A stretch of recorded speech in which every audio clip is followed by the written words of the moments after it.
Welcome to our 2026 preview of the New York Giants. We're going to start off with 3 things we like about the Giants, followed by 3 things we don't like. Then we'll break down the schedule, and at the end of the video, we'll give the DTF official prediction for what the New York Giants will do in 2026. Now let's start off with the first thing we like about the New York Giants. The first thing we like about the Giants is new head coach John Harbaugh. This should be kind of a no-brainer, and this is nothing against Brian Daboll, but the last 3 seasons they've had 13 wins, and that just really isn't acceptable.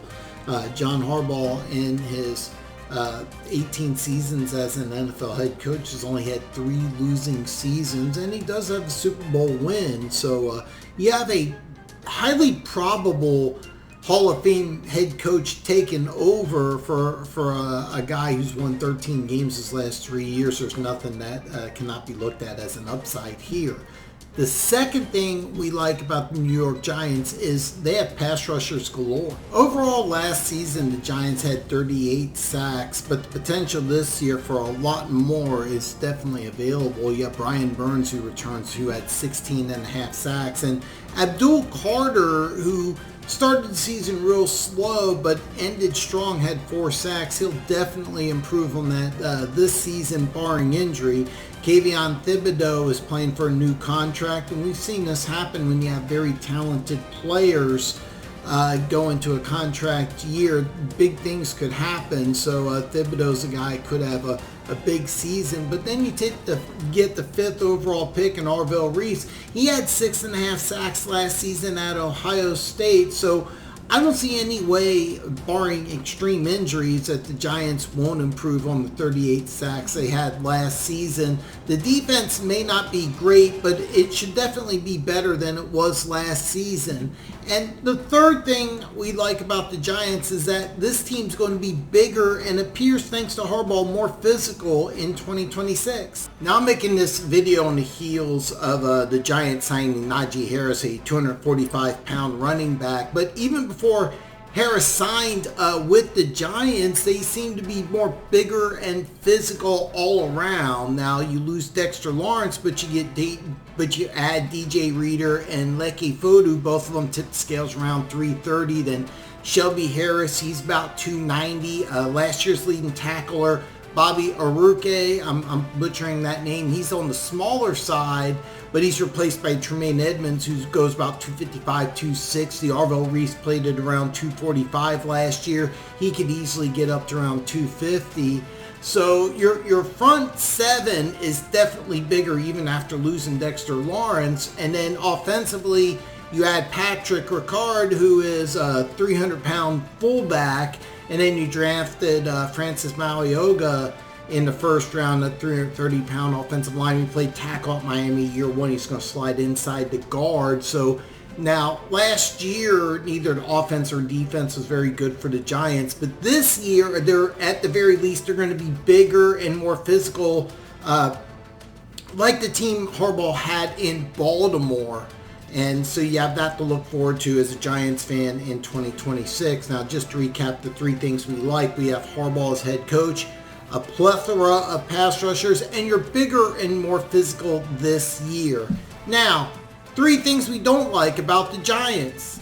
The first thing we don't like about the Giants is the players coming off injury. I mean, even in the first preseason game, you had Jackson Dart got banged up a little bit, and it had a scary moment against the Vikings. And Malik Neighbors, he only played in 4 games last year. Scatterbo, who only played less than half the season. The before-mentioned Jackson Dart.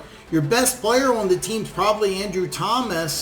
He hasn't played a full season since 2022. He's played in only 29 games in the last 3 years. Now, most of these issues are on offense, but Kayvon Thibodeau, he's missed 12 games in the last 2 years. It's multiple starters that have had problems staying healthy and at key positions. I'm looking specifically at quarterback, because if Jackson Dart can't stay healthy, that's a big problem.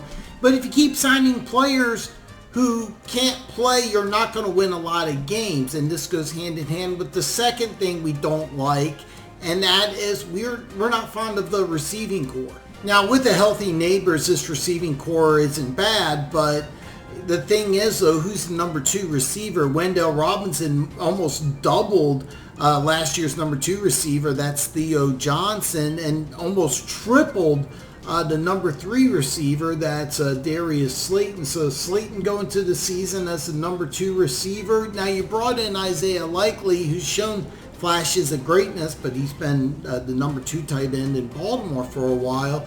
And you also got Calvin Austin, Darnell Mooney, and Braxton Berrios, Owen, OBJ, talk about staying healthy. But Mooney's had some moments, and he could be the number 2 guy, but per ESPN and our lads, he's not even one of the starters. You did draft Malachi Fields in the 3rd round, and he'll help, but overall, the receiving corps, even with a healthy Neighbors, has a lot of questions, and I don't think we can bank on Neighbors playing 17 games. He's never done it so far. The third thing we don't like about the Giants is we have some concerns about the secondary. Now, last year, the Giants' run defense was 31st in yards allowed and 32nd in yards per carry, but I really believe that Harbaugh is going to fix up the front 7, but I don't like the way the secondary looks. You have Javon Holland. He looked like a superstar in the making when he was with the Dolphins, comes to New York, and he's just been okay. We also love Newman coming out of college. Same thing. He's just been okay. He's just been a guy. Same with Deonte Banks, who might get cut or possibly traded. I don't even think he's going to start. This former first-round pick. Now, you did sign Greg Newsome, but he's been on 3 teams in the last 2 years. That's never good. And you did draft Colton Hood, which was one of our draft crushes. You got him early in the 2nd. I thought he was a first-rounder all day long. He'll play. He may end up being a starter, but out of the 9 interceptions you had last year, 5 of them are gone. And what remains doesn't really impress me all that much. You're in a division with Dak, Jalen Hurts, and Jaden Daniels. You got 3 really dangerous quarterbacks, and in my opinion, secondary is just lacking. So let's just recap the 3 things we don't like from the Giants. Players coming back from injury. There's a lot ending key positions. The receiving core kind of goes hand in hand with the injuries. And we have some concerns about the secondary. Now, let's take a look at the Giants' schedule. So the first thing we look at is we look at the bye, which is the Week 8 bye, which is pretty good for the Giants because you could have some injury issues. You have a new system. And so maybe a Week 8 bye is not that bad. Now, keep in mind, Week 7's at Houston, and then after the bye, you travel to Philly. So you got 2 tough games there, and it's also 3 weeks away from home, which is difficult. But let's take a look at the beginning of the schedule. 3 out of your first 4 games are at home, and against Tennessee and Arizona, you have 2 very winnable games there. Maybe if you upset Dallas or you travel to the Rams on Monday night, maybe something happens and maybe you can start the season 2-2 or 3-1, and then you're going into the bye maybe 3-4, 4-3, and you're in really good shape. But the one thing that stands out when I look at this schedule is that it's absolutely brutal. This is just a tough schedule all around, and I'm looking at after the bye, you have a home game against Cleveland. After that, it wouldn't surprise me if they're underdogs in almost every single one of these games. This schedule is absolutely brutal. So now let's just go ahead and reveal the DTF official prediction for what the Giants will finish at for 2026. The DTF official prediction is going to be 4 to 6 wins for the Giants. We actually toyed around with going 3 to 5. We think this is going to be a terrible team. This team reminds me a lot of the Raiders. It wouldn't surprise us if this team's picking top 5 or maybe even top 3 or maybe even number 1 in next year's draft. Just the schedule's brutal. We have a lot of questions about the team health. It just, nothing really looks good. This is going to be a bad team. And the thing is, though, there's a lot of people that are really high on the Giants. The over-under per DraftKings and most sports books at 7.5. DraftKings, you can get negative 110. I take the under all day. It's 110 for the over and the under, which people are divided on the Giants. There's a lot of people who think the Giants are a sneaky good team.